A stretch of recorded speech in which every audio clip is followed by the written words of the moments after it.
Имало едно време една принцеса, различна от другите. Аз съм Пил. Това са Драслю и Рошлю и Гладан.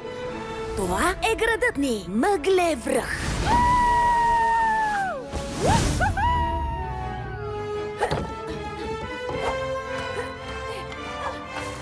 Ние сме сираци, нямаме си дом.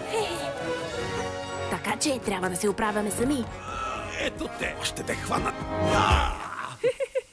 Веднъж се наложи да се дегизирам, за да мина покрай пазачите. И от тогава всички си мислят, че съм принцеса. Привет. Изглежда някой доста се е самозабравил. Жестокият регент Тристан отрови принца. И го превърна в... котле.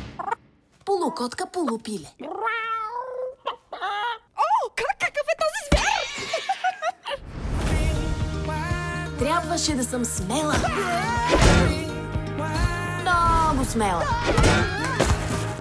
И стойте далеч от сянката. Чакай, опасно ли ще е?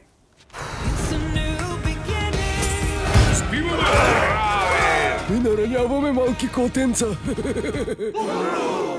Пардон. Аз съм единствената, която можеше да спаси кралството. Никой не може да ме спре.